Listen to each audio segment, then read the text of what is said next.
So both the JBL Charge 6 and the JBL Flip 7 have some notable performance improvements over their predecessors. And if you're trying to choose between either the JBL Charge 6 or the JBL Flip 7, then it's honestly going to come down to portability, battery life, and sound performance. But then there's also the JBL Pulse 5, which is a very impressive looking speaker thanks to its light feature. But sound quality wise, it does not compare to these other two speakers. Nonetheless, let's compare the JBL Flip 7, JBL Charge 6, and JBL Pulse 5, and let's see which one's right for you. So first, there's pricing. Now, the JBL Flip 7 has a retail price of $150, and the Charge 6 has a retail price of $200, and both of these speakers have gotten a price increase from their predecessors. But then there's the JBL Pulse 5, which has a retail price of $250. Now, I do expect all of these speakers to go on sale on a regular basis. However, with the Pulse 5, you are mostly paying for the light feature. Nonetheless, if you want to pick any of these speakers up, they will be linked down below, or you can always press on the YouTube shopping button. And if you want to further support the channel, then you can always pick up some merch. So first, there's the design of these speakers. Now, both the JBL Flip 7 and JBL Charge 6 are very durable speakers because they both have a mostly fabric wrap body, so they're going to be able to stand up to constant abuse from bumps and scrapes. Whereas with the JBL Pulse 5, it has a mostly acrylic body. Now, this acrylic body is very durable, and in order to crack it, you're literally going to have to spike this speaker onto a concrete floor, like if it were a football. But if you were to drop it, then yeah, it can get scratched up pretty easily.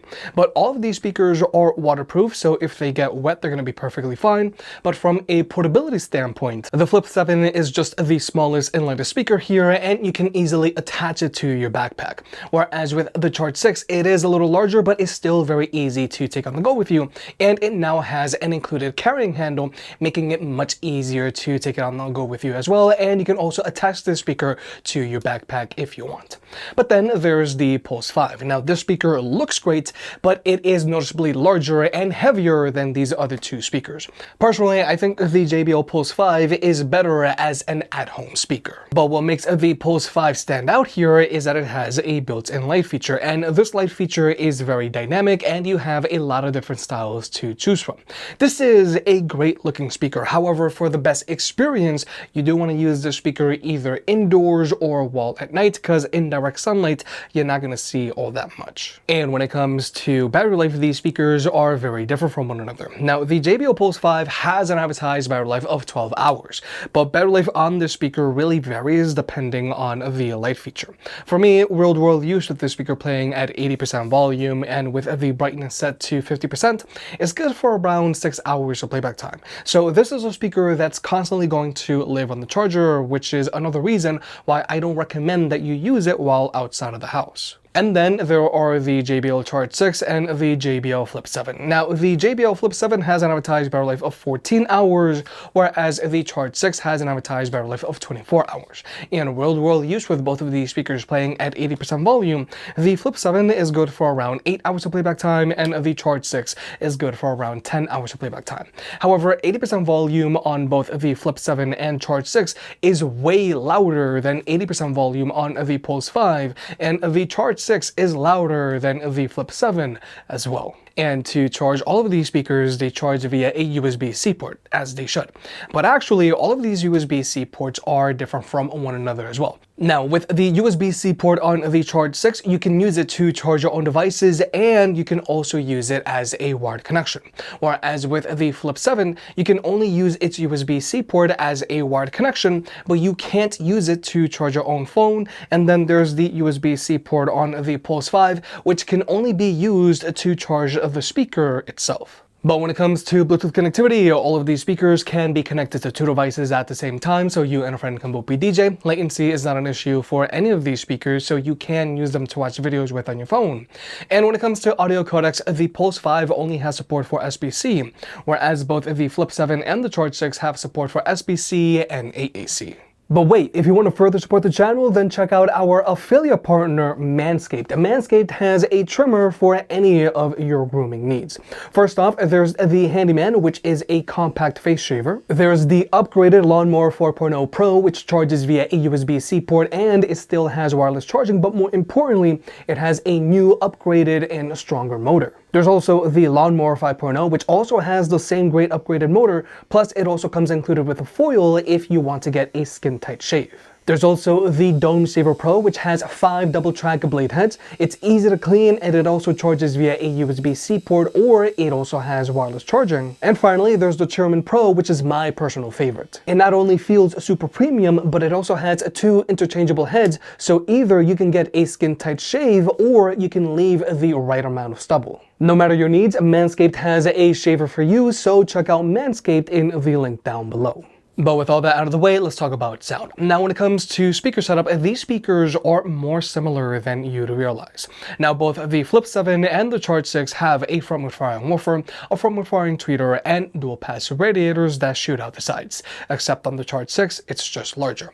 Whereas with the Pulse 5, it also has a woofer and tweeter setup, but they're upwards firing, and the tweeter is actually stacked on top of the woofer, and it has a single downward firing passive radiator, which is a little smaller than the passive radiator found on the Flip 7, and it's actually going to bounce your bass off of the table. But the fact that all of these speakers have a woofer and tweeter setup is a big deal, because this is going to help with your speaker's instrument separation and openness.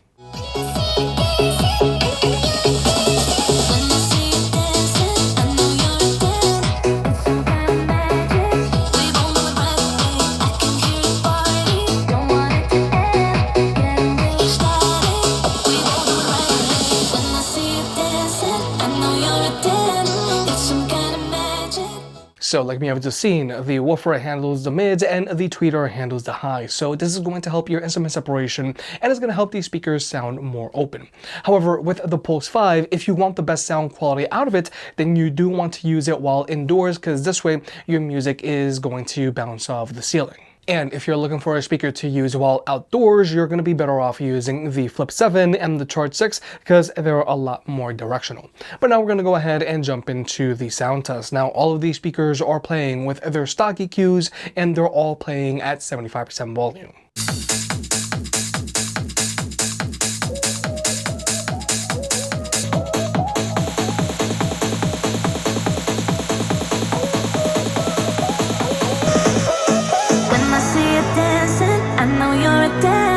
Some kind of magic, we both know it right away. I came here to party, don't want it to end.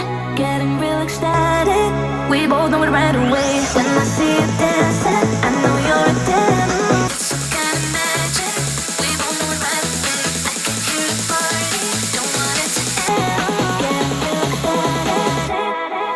I feel this vibe goes from my heart right to my fingertips.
So first, I do want to focus on the JBL Pulse 5. And now, thanks to the woofer and tweeter setup, the JBL Pulse 5 has a similar instrument separation to both the JBL Flip 7 and the JBL Charge 6.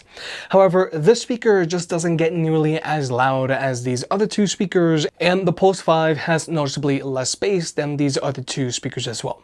Overall, with the JBL Pulse 5, you are mainly paying for the light feature. If you're looking for sound, you're going to be better off with going with either of these two speakers. But now let's focus on both the JBL Flip 7 and the JBL Charge 6. Now, these two speakers sound very similar to one another, just as you'd expect. However, with the Charge 6, you are obviously going to get more performance out of it. It's going to get louder and it's going to have more bass. And in general, I feel that both of these speakers get impressively loud for their size. However, I do feel that JBL is pushing these speakers a little too hard, and sometimes you might hear a little bit of distortion, but on rare occasions, only in the highs. Nonetheless, I do feel that the JBL Flip 7 is going to be good for like a 7 to 8% get together, and the Charge 6 is good for like a 12% get together. But overall, with the Charge 6, you are going to get a fuller listening experience, especially at those lower volumes, specifically because it's just going to put out more bass. But finally, let's talk about pairing these speakers up with other speakers. Now, with all of these speakers, if you have two of the exact same speakers, then you can wirelessly pair them up and get them to play in left and right stereo mode. But also, with both the JBL Charge 6 and the JBL Flip 7, since they are using Auracast, you can pair them up to other Auracast speakers, like either another Charge 6 or to an Extreme 4 or to another Flip 7 or to a Clip 5 or to a Go 4. And you can also pair them up to any of JBL's larger party boxes that are also using Auracast, like either a Party Box Encore 2 or a Party Box 120, 320, 520 or a Party Box Ultimate. Whereas with the Pulse 5, this speaker is using JBL's Party Boost, so you can only pair it up to other Party Boost speakers, like either a Boombox 3 or a Boombox 2, or to an Extreme 4, an Extreme 3, a Pulse 5, a Pulse 4, a Charge 5, or to a Flip 6 or a Flip 5. And if you're paying attention, the JBL Extreme 4 is the only speaker here that can connect to both Auracast speakers and Party Boost speakers. But unfortunately, this is something that neither the Charge 6 or the Flip 7 can do. And I don't know if these speakers are going to be getting an update in the future so that they'll be able to do this. I really hope that they do, but for right now, if you already have a Party Boost speaker, I wouldn't count on the Flip 7 or Charge 6 to pair up with them. Nonetheless, if you are thinking about getting any of these speakers, then you do want to go with either the Charge 6 or the Flip 7 because they are using Auracast, and JBL's future speakers are also going to be using Auracast. And you can also pair your JBL speakers with other non-JBL speakers that are also using Auracast. But if you already have any Party Boost speakers, just be warned, you might need an Extreme 4. But with all that being said, if you're trying to choose between any of these speakers, first off, the JBL Pulse 5, you are mainly paying for the light feature. Yes, the speaker looks great, but it doesn't sound as good as these other two speakers, and the battery life drains a lot faster. Plus, this speaker is larger and heavier, so it's not going to be as portable and durable. But if you're trying to choose between the JBL Charge 6 and the JBL Flip 7, both of these speakers are great options to consider because they're both durable and portable, and they both get impressively loud for their size. But if you do go with the JBL Charge 6, this speaker does get louder, it sounds fuller because it has more bass, it also has a longer lasting battery, plus you can also use it to charge your own devices, making it a lot more useful than the Flip 7 if you were to take this speaker to the beach. If you made it this far, I guess you enjoyed the video, so hit the like button and get subscribed. If you want to pick any of the products up, they'll be linked down below. And if you want to further support the channel, check out the merch. I made some shirts and hoodies that look and feel great. And you know I can be very particular, so I'll only slap my name on something if I'm really proud of it.